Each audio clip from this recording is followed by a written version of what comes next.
할렐루야. 판교 목요 예배 참석하신 우리 사랑하는 판교 예배자 여러분들 축복하고 환영합니다. 한 주간 평안하셨죠? 바이러스가 좀처럼 잡히고 있지 않은데 정말 방심하지 말고 개인 방역에 최선을 다해야 할 때 할 것 같습니다. 입추가 지나서 그런지 요즘 좀 아침 저녁은 좀 선선하죠. 그리고 한낮에도 보면 햇빛이 여름 햇빛이 아닌 것 같습니다. 일교차가 이제 좀 심해질 텐데 코로나도 조심하시고 또 환절기에 감기 걸리지 않으시도록 그렇게 각별히 유의하시길 바랍니다. 지난주에 또 저희 판교신후의 페이스북을 통해서 광고 드렸던 대로 다음 주 19일 그리고 다다음 주 26일 목요일 저희 판교 예배에는요. 뒤쉐어 의장이신 현승원 대표님께서 두 번에 걸쳐서 굉장히 귀한 말씀을 전해 주실 겁니다.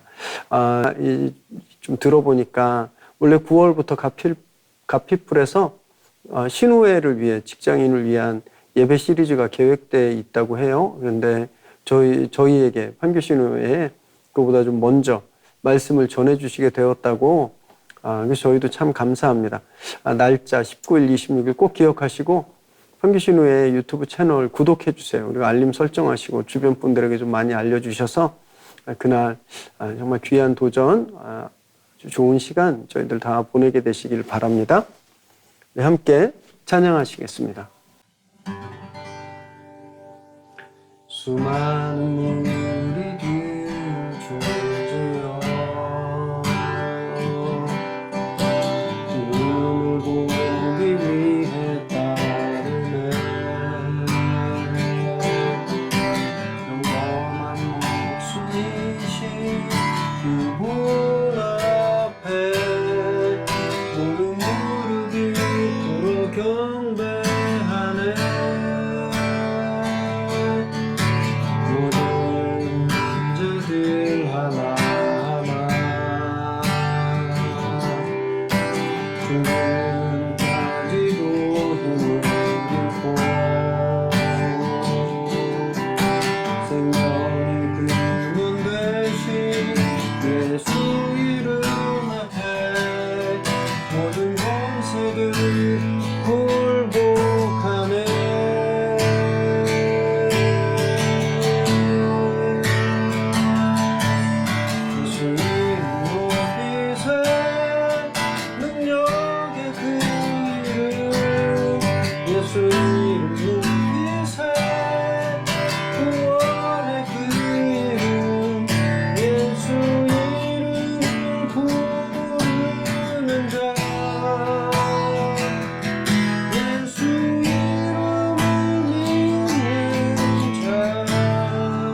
하나님, 오늘도 쉽지 않은 환경 가운데, 어려운 시간 가운데 저희가 시간을 구별하고 장소를 구별해서 주님 앞에 나오게 하셔서 감사합니다. 오늘 예수 이름 부르고 주님 앞에 무릎 꿇을 때 오늘 귀한 하나님의 특별하신 은혜가 저희를 덮게 하여 주옵소서. 환경을 보고 세상을 보고 절망하고 움츠러드는 그런 초라한 신앙을 사는 것이 아니라 말씀을 신뢰하고 또 하나님 하실 일을 기대하며 오늘 담대히 세상에 맞서는 저희들 다 되게 하여 주옵소서. 그래서 오늘 예배를 통해서 우리에게 힘주시는 말씀으로 충만하게 하시고 그 말씀으로 우리 각자 있는 곳에서 승리하는 강한 우리 판교 예배자들 되게 하여 주옵소서. 예수님의 이름으로 기도드립니다. 아멘. 우리 주님께 한번 감사 영광의 박수 드리겠습니다. 네, 오늘 함께 나누실 하나님 말씀은 요한복음 1장 14절에서 18절까지 말씀입니다. 저와 여러분이 한 절씩 교대로 읽으시겠습니다. 말씀이 육신이 되어 우리 가운데 거하심에 우리가 그의 영광을 보니 아버지의 독생자의 영광이요 은혜와 진리가 충만하더라. 요한이 그에 대하여 증언하여 외쳐 이르되 내가 전에 말하기를 내 뒤에 오시는 이가 나보다 앞선 것은 나보다 먼저 계심이라 한 것이 이 사람을 가리킴이라 하니라. 우리가 다 그의 충만한 데서 받으니 은혜 위에 은혜로라. 율법은 모세로 말미암아 주어진 것이요 은혜와 진리는 예수 그리스도로 말미암아 온 것이라. 본래 하나님을 본 사람이 없으되 아버지 품속에 있는 독생하신 하나님이 나타내셨느니라. 아멘. 오늘 저와 여러분에게 주시는 하나님의 말씀입니다. 지난 시간 저희가 요한복음을 처음 시작하면서 함께 보았는데요. 요한은 이 시작부터 복음의 돌직구를 던집니다. 태초부터 말씀이 계셨고 그 말씀이 세상에 빛으로 오셨다 이렇게 선언했죠. 오늘 본문에선 이제 계속해서 빛이 세상에 오신 사건, 인카네이션, 성육신 사건을 소개하고 있습니다. 구약 이스라엘 역사에서 보면 성막과 성전이 있었죠. 이것은 하나님께서 당신의 백성과 함께 하심을, 백성 가운데 거하심을 보여주는 상징이었습니다. 그런데 이제 신약 시대에서는요, 예수 그리스도의 성육신이 단지 상징으로만 끝나는 것이 아니라 실제 하시는, 하나님께서 백성 가운데 거하시는 실제적인 사건이 되는 거죠. 그래서 상징과 어떤 의미로 끝나는 것이 아니라 인류를 향한 하나님의 사랑을 직접 보여주신 실제적인 사건입니다. 그래서 14절에 보면은요, 요한은 이 말 태초부터 계셨던 말씀 로고스가 육신이 되어서 우리 가운데 거하셨다 이렇게 전하고 있죠. 육신이 되었다라는 것은 태어났다하고 다릅니다. 없다가 태어난 것이 아니라 원래부터 있었던 로고스가 사람으로 이 땅에 오셨다라는 걸 의미해요. 태어나신 것이 아니라 다른 모습으로 오셨다라는 거죠. 이거 왜 이런 말씀이 여기에 들어가 있냐면요. 사도 요한 당시의 초대교회에는 예수님에 대한 이단 사상들이 많았습니다. 어떤 이단은 예수님은 사람이 아니다, 신으로만 오셨다, 이런 신이 인간이 된 것처럼 그렇게 가짜로 마치 홀로그램처럼 이걸 가연설주의자라고 하는데 이런 사람들이 있었고, 또는 정반대로 예수님은 하나님보다 더 못한 존재다, 피조물이다, 사람이다, 이렇게 예수님의 신성과 인성에 너무 극단으로 치우친 이단들이 있었는데 이 이단들의 주장들을 다 반박하는 겁니다. 본체가 같으신 분이다라는 것, 그 본체가 육신을 입고 오셨다라는 것, 그래서 하나님이시며 동시에 인간이시다라는 것을 여기서 분명히 하고 있는 거예요. 구약시대에는 하나님의 백성 가운데 하나님이 계시다라는 것을 상징하던 것이 성전이었죠. 회막 또는 성막, 성전이었습니다. 그런데 이제 상징으로 끝나는 것이 아니라 그리스도께서 구약의 그 성전으로 대표되는 하나님의 임재의 상징성을 그런 불완전한, 왜냐하면 성막도 회막도 성전도 이제 다 없어지고 무너지잖아요.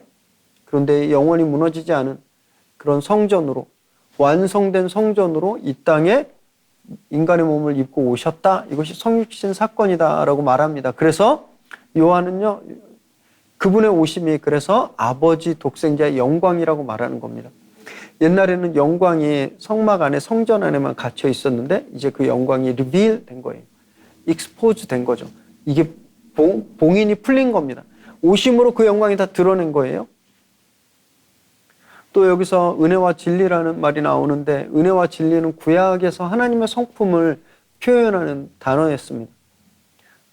그런데 이것이 이제 예수 그리스도로 드러나게 되었다. 이것도 무엇을 말하고 있냐 하면 예수님의 영광이 사람의 그것이 아니라 하나님이 본래부터 가지고 계셨던 그런 성품에서 말미암았다. 이것을 의미하는 거죠. 그렇게 은혜와 진리가 충만하신 그리스도께서 우리에게 거하셨기 때문에 하나님의 은혜와 진리가 우리에게 충만해지는 거죠. 이거 굉장히 놀라운 선언입니다. 이거 엄청난 선언인데요. 태초부터 계셨던 그 생명의 말씀이 인간의 몸을 입고 오셨다는 그 사실 자체도 이 기적입니다. 여러분, 우리가 다른 동물로 바뀔 수 없죠. 우리는 그냥 인간인 채로 살다가 죽습니다. 이게 바뀌는 것은 불가능하죠. 그런데 하나님께서는 당신을 바꾸셨다라는 거예요. 우리가 경험할 수 없고 우리가 만들어낼 수 없는, 우리말로 표현할 수 없는, 이 세상의 지식으로 표현할 수 없는 신적인 기적인 겁니다. 그래서 오늘도 우리에게 말씀하시는 거죠. 우리에게 오셨기 때문에. 또 우리에게 생명을 주시는 분이신 겁니다. 여러분, 그래서 육신을 입고 오신 예수 그리스도를 우리가 예배를 통해서, 기도를 통해서, 말씀을 통해서 우리 삶 가운데 경험할 때 우리 감격해야 되는 거죠. 아, 나를 위해서, 나에게 은혜를 베푸시기 위해서, 나에게 생명을 주시기 위해서 하나님이신 분이 인간이 되어 오셨다. 여러분, 이것은 우리에게 끝나지 않는 정말 네버엔딩 감동 스토리인 겁니다. 만약에 주님이 세상의 방법으로, 인간적인 방법으로 이 세상에 오셨다고 생각해 보세요. 그럼 당시에 로마 황제 아들로 태어나셔야 됐겠죠. 왕이신 분, 가장 높은 모습으로 오셔야 됐잖아요. 요즘으로 말하면 재벌 2세나 권력자의 아들로 오셔야 됐습니다. 그런데 주님은 그런 모습으로 오지 않으셨어요. 하나님의 아들이 사람이 되신 것도 놀라운 사건인데 세상의 방식이 아니라 하나님의 방식으로 오신, 그래서 그냥 평범한 목수의 아들로 오셨다라는 것, 이것이 엄청난 사건입니다. 평범한 사람의 아들로 오셔서 하나님의 영광을 드러내신 거죠. 세상의 기준과 완전히 동떨어진, 그런 세상의 기준과 너무너무 반대되는 영광을 이렇게 보이신 거예요. 그래서 요한이 우리가 그의 영광을 보았다, 이렇게 말하고 있는 겁니다. 하나님의 방법으로 오셔서 우리가 비로소 그 영광을 보았다, 이렇게 말하는 겁니다. 여러분, 그래서 우리 믿는 사람들은요, 세상의 방법으로 영광을 드러내려고 하는 것이 아니라 하늘의 방법으로 영광을 드러내야 하는 겁니다. 우린 그 영광을, 하나님의 영광을 드러내야 하는 그런 공동체라는 거예요. 우리 판교신우회가 그 영광을 드러내야 되는 그런 공동체라는 겁니다. 오늘 계신 곳에서 하나님의 영광을 정말 충실히 다 드러내는 저와 여러분 되시길 바랍니다. 15절에 보니까 요한은 그런 예수 그리스도의 선제성, 본래부터 계셨다라고 하는 것을 설명하면서 세례 요한의 증언을 인용하죠. 세례 요한은 예수님보다 먼저 태어났습니다. 그리고 예수님의 그리스도의 길을 예비했던 선지자였어요. 그런데 세례 요한이 예수께서 자기보다 먼저 계셨다라고 증언하고 있는 거죠. 예수께서 이 땅에 육신을 입고 태어나시기 전부터 존재하셨던 분이다라는 것을 말하고 있는 거예요. 당시 세례 요한은요, 사람들부터 메시아라고 오해받고 있었습니다. 세례 요한이 자기는 아니다라고 말하는 거예요. 예수 그리스도께서 메시아, 나보다 나중에 오셨지만 그분이 메시아다, 이것을 증언합니다. 세례 요한은요, 사람들에게 영광을 자기가 취하지 않았습니다. 그냥 자기 사명을 묵묵히 수행하면서 모든 영광을 그리스도께 돌리고 있거든요. 여러분, 우리가 이런 모습을 좀 본받아야 할 것 같습니다. 정말 얼마나 많은 순간 우리 믿는 사람들이 또 교회들이 영광을 대신 취하고 있지 몰라요. 제일 큰 교회가 되고 싶어하고 제일 높은 사람이 되고 싶어하고 제일 멋진 사람이 되고 싶어하고 박수 받고 싶어합니다. 여러분, 세례 요한을 정말 닮기를 바랍니다. 또 세례 요한의 증언은 아주 심플했습니다. 아주 분명했어요. 이분이 그분이시다라는 거예요. 먼저 태어났지만 자기가 사실은 예수님이 먼저 계셨다라는 것을 이야기하고 그 먼저 계신 분이 나중에 오셨음을 밝히는 겁니다. 보세요. 하나님의 아들이 인간이 되셨죠? 먼저 되신 분이 나중에 오신 겁니다. 하나님 나라의 기준이에요. 세상의 기준이 아닙니다. 세상은요, 먼저 된 사람이 먼저 돼요. 세상은 가진 자가 더 높이 올라갑니다. 세상은 원래 그냥 금수저로 태어나면 계속 금수저로 있어요. 근데 하나님 나라의 법칙은 다르다라는 겁니다. 하나님 나라의 법칙은요, 먼저 된 자가 나중되고 나중된 자가 먼저 되는 겁니다. 여러분, 이것이 인간의 몸을 입고 오신, 나중에 오신 그 하나님의 아들이 보여주신 진리입니다. 그래서 세상의 법칙대로 계속 앞에 가려고 그러지 않았으면 좋겠습니다. 계속 성공하려고, 계속 높은 데 올라가려고, 계속 남보다 많이 가지려고 저희 그러지 않았으면 좋겠어요. 하나님의 아들이 인간이 되어서 오신 것처럼 정말 우리도 그분을 닮아 낮은 데로 내려가고 나중되었다 해도 절망하지 말고 먼저 되면 더 겸손히 몸을 낮추는 그런 저와 여러분 되시길 바랍니다. 16절에 보니까 요한은 우리가 다 그분의 충만한 데서 받았다 이렇게 말을 합니다. 세상의 기준으로 볼 땐 전혀 그러지 않았습니다. 예수님은 그냥 목수의 아들이었고 시골 나사렛 출신의 그런 선생님에 불과했어요. 심지어 유대인들은 예수님을 미쳤다고 이야기했고요. 로마인들은 예수님을 반역자로 십자가에 처형까지 했습니다. 아무도 이분을 닮고 싶은 사람이 없는 거예요. 그렇게 닮고 싶은 사람이 있었겠습니까? 여러분, 그렇게 살고 싶으세요? 가난한 동네 흙수저로 태어나서 사람들한테 욕먹고 그렇게 비참한 죽음, 이런 삶을 닮고 싶은 사람이 어디 있겠습니까? 그러나 이 모든 초라함도 예수 그리스도 안에 있는 충만함을 감출 수 없었습니다.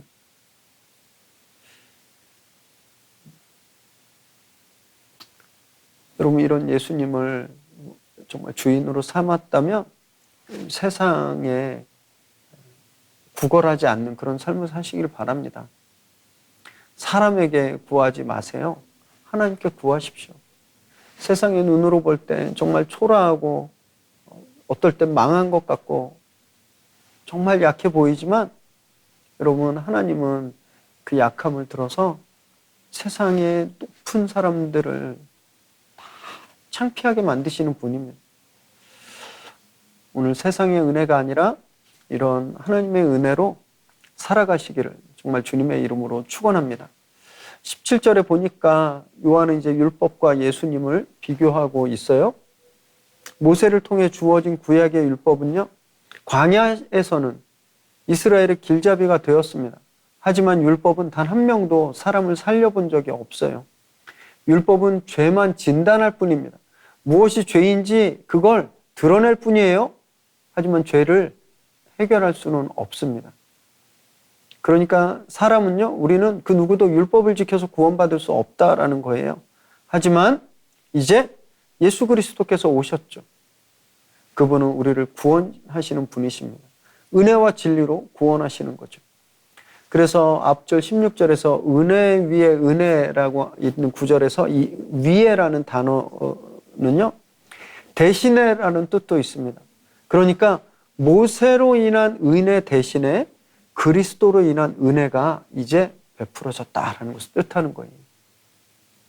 그래서 은혜와 진리로 율법을 완성하셔서 이제 당신을 통해서 모든 사람이 구원을 얻게 되었다라는 선언인 거죠. 여러분이 선언처럼 우리도 율법이 아니라 진리의 말씀 앞에 은혜를 구하시기 바랍니다. 신앙생활을 오래 하다 보면 자기도 모르게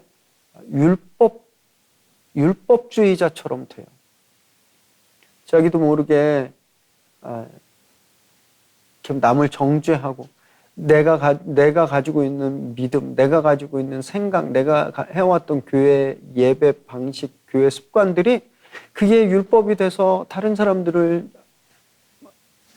지적하고 나와 다른 건 용납하지 못하고 막 반대하죠. 여러분, 이거 은혜를 체험한 사람들의 모습이 아닙니다. 빛이 어둠에 은혜를 베푸셨던 것처럼 여러분, 우리도 나와 다른 분들에게 은혜를 베푸시길 바랍니다. 혐오를 멈추고 미움을 멈추고 저주를 멈추면 좋겠어요? 오늘 그렇게 은혜 받은 자로 은혜에 더 은혜를 더하는 그런 삶을 다 사시게 되길 바랍니다. 그렇게 예수님을 믿는 사람의 삶, 그 은혜를 경험한 사람은요, 18절처럼 기적을 경험하게 됩니다. 본래 하나님을 본 사람 아무도 없었어요. 하나님 볼 수가 없습니다. 왜냐하면 죄된 인간은 하나님 앞에 서는 순간, 하나님을 보는 순간 그냥 존재가 소멸하는 거예요. 하나님은 죄와 함께 계실 수 없기 때문에 죄된 인간이 하나님 앞에 서는 순간 그 존재가 소멸되는 겁니다. 그래서 저희가 출애굽기를 보면 하나님이 시내산에 임재하실 때 구름으로 당신의 모습을 가리셨습니다. 왜냐하면 이 사람들이 죽을까 봐. 그래서 아무도 올라오지 못하고 모세만 하나님 앞에 서게 했어요. 그런데도 모세의 눈을 가리셨습니다. 모세가 죽을까 봐. 죄된 인간은 하나님 앞에 서면 죽는 거예요. 그게 정설이었습니다. 그런데 예수님을 통해서 우리가 죽지 않고 하나님을 보게 된 거죠. 여태까지 볼 수 없었던 하나님 나라가 우리 눈앞에 펼쳐지는 겁니다. 지금까지는 들을 수 없었던 하나님의 말씀이 예수님을 통해서 이제 들리게 되는 거예요. 죽어도 끊을 수 없었던 우리를 꽁꽁 얽어매고 있었던 세상 기준으로부터, 세상의 올무로부터 우리가 자유스럽게 되고요. 정말 벗어날 수 없었던 그 습관적인 죄가 끊어지게 되는 겁니다. 여러분, 하나님을 알면 알수록 우리가 이런 기적을 경험하게 되는 거예요. 예수 그리스도를 통해서 우리 삶에 완전한 근본적인 존재론적인 변화가 일어나는 겁니다. 그래서요, 예수를 믿었는데 그래도 변하지 않는 거, 그게 기적인 거예요. 예수 믿으면 변해야 되는데 안 변하는 것이 기적인 겁니다. 오늘 육신이 되어서 우리 가운데 계시는 말씀, 우리를 변화시키시고 하나님을 경험하게 하시는 예수 그리스도, 그분만 의지하시기 바랍니다. 그분만 신뢰하는 저와 여러분, 우리 판교 예배자들 되시기 바랍니다. 요한은 독생하신 하나님의 아들 예수 그리스도께서 우리에게 하나님의 영광을 밝히 나타내셨다. 옛날엔 감추고 있었지만 지금 밝히 그냥 환하게 보여주신다고 전합니다. 사람은 하나님을 볼 수 없어요. 그러나 하나님의 아들을 사람의 모습으로 보내셔서 당신을 이제 보여주시는 겁니다. 그러지 않으면 우리가 알 수 없으니까. 하나님은 사랑이시라고 하는데 그 사랑이 뭔지 우리는 도저히 알 수가 없으니까 하나님이 우리가 만지고 경험하고 느낄 수 있게, 당신의 사랑이 어떤 것이 느낄 수 있게 우리에게 예수 그리스도를 보내주신 거예요. 구약시대 죄인이 거룩하신 하나님을 본다는 것, 죽음이었습니다. 그래서 구약시대는요, 율법을 통해서 하나님의 뜻을 아주 조금씩 부분적으로 임시적으로만 알 수 있었어요.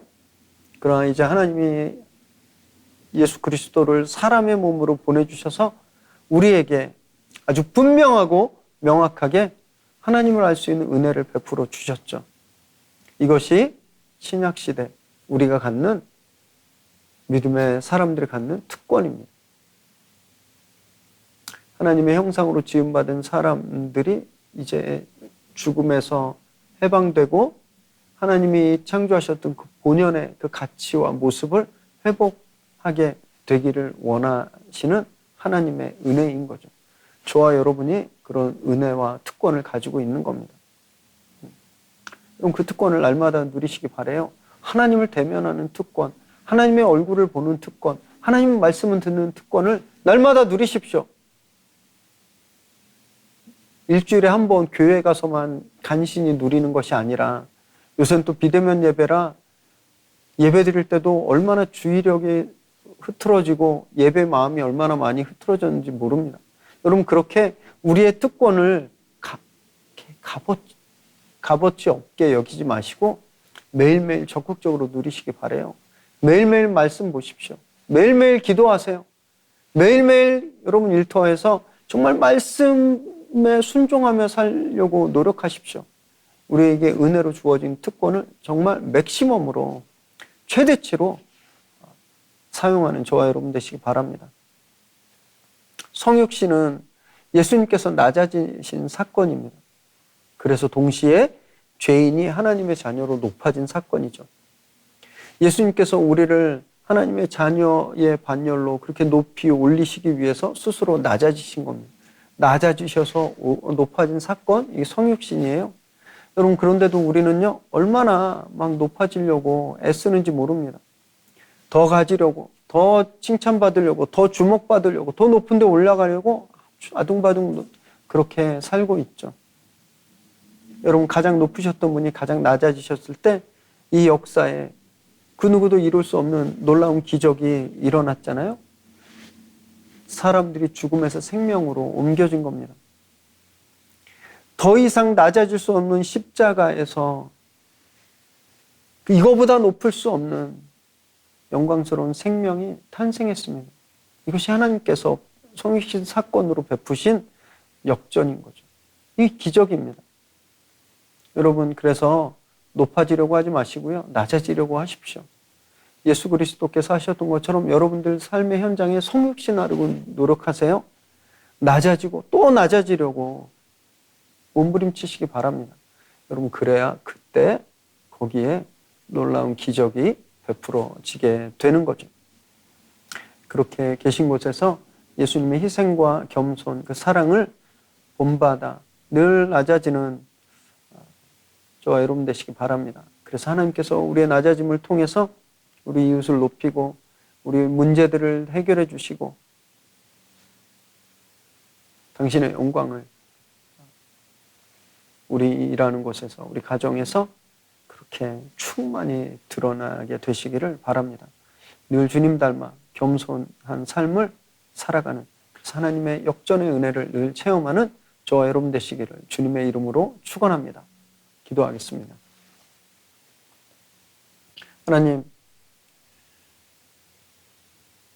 하늘 영광을 뒤로 하시고 가장 낮은 모습으로 이 땅에 오신 예수 그리스도 성육하신 하나님, 주님 저희가 그분을 닮게 되길 바랍니다.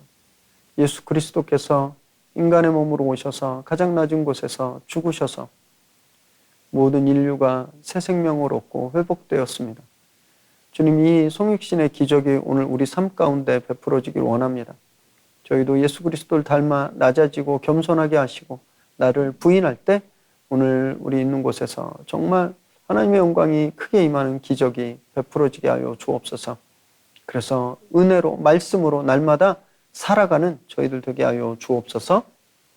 이제는 우리 주 예수 그리스도의 은혜와 하나님의 끝없는 사랑하심과 성령의 인도하시며 역사하심의 은혜가 세상 기준으로 세상이 우리에게 요구하는 대로 무한경쟁 시대에 높아져 가고 많이 가지려 하고 박수를 얻으려고 하는 이 유혹을 끊고 예수 그리스도 닮아 날마다 말씀 안에서 낮아지고 겸손해지기를 결단하는 그래서 우리 삶의 한복판에서 정말 하나님의 얼굴을 보는 은혜와 하나님의 영광이 나타나는 은혜를 날마다 경험하게 되기를 소망하는 이 시간 예배하는 우리 귀한 판교 예배자들 머리머리 위에 그들의 가정과 일터와 또 자녀들 위에 지금으로부터 영원토록 함께 하시기를 간절히 축원하옵나이다. 아멘. 주님께 감사 영광의 박수 드리겠습니다. 다음 주 우리 현 대표님 예배 많이 참석해 주시고 일주일간 평안하시기 바랍니다. 축복합니다.